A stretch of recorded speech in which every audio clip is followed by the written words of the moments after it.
খুশি এটা এমন একটা জিনিস যে প্রত্যেকটা মানুষ লাইফে খুশি হতে চায়। তবে খুশির ডেফিনেশন এটা এক একজনের কাছে এক এক রকম। কারো কাছে খুশির মানদণ্ড হচ্ছে টাকা, আবার কারো কাছে খুশির মানদণ্ড হচ্ছে বাড়ি, কারো কাছে ধন, কারো কাছে সম্পদ, কারো কাছে বিবি, তো কারো কাছে সুন্দরী নারী। এক একজনের ডেফিনেশন এক এক রকম। তো খুশির মাপকাঠি এক একজনের কাছে এক এক রকম।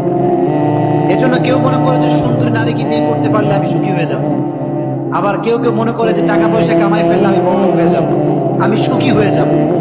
এক একজনের কাছে খুশির ডেফিনেশনটা এক এক রকম। কিন্তু খুশির ডেফিনেশন বলবে একজন, তিনি কে? যদি বলেন তিনি কে, সবাই জবান করে উত্তর করবেন। যার জবান জোর আছে বলা যাবে ইনশাআল্লাহ। জোরে কোন ইনশাআল্লাহ।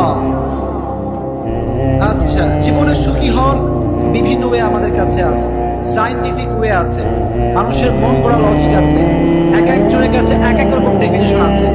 কিন্তু প্রকৃতপক্ষে খুশি হওয়ার সাজেশন দিবে আমাদেরকে একজন, তিনি কে? আল্লাহ বললেন খুশি হওয়ার প্রথম কাজ হচ্ছে আলা বিযিকরিল্লাহি তাতমাইন্নুল কুলুব।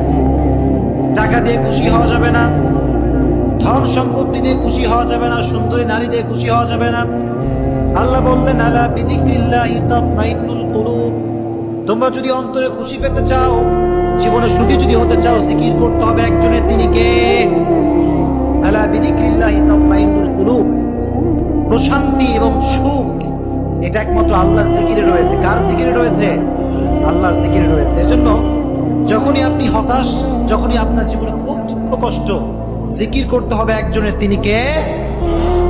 এজন্য আল্লাহ বললেন টাকা দিয়ে সুখ অর্জন করা যাবে না, সুন্দর নারী দিয়ে সুখ অর্জন করা যাবে না, জিকির করতে হবে একজনের, তিনি কে?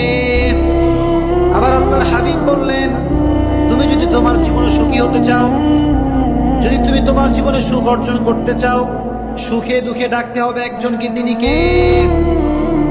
আব্দুল্লাহ ইবনে আব্বাস রাদিয়াল্লাহু তাআলা আনহু বলেছেন যে কেউ যদি তার লাইফে সুখী হতে চায়, সে যেন তার দুঃখের সময় আল্লাহকে স্মরণ রাখে, সুখের সময় আল্লাহকে স্মরণ রাখে।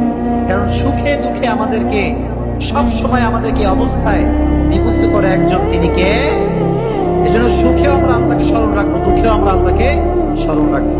আব্দুল্লাহ ইবনে আব্বাস রাদিয়াল্লাহু তাআলা আনহু বলেছেন যে যদি তুমি তোমার সচ্ছল অবস্থায় আল্লাহকে স্মরণ রাখতে পারো, তুমি যদি তোমার সুখের অবস্থায় আল্লাহকে স্মরণ রাখতে পারো, তো তোমার দুঃখের অবস্থায়, তোমার কষ্টের অবস্থায় তোমাকে স্মরণ রাখবে একজন, তিনি কে? এজন্য সুখে দুঃখে স্মরণ করতে হবে আল্লাহকে। আল্লাহ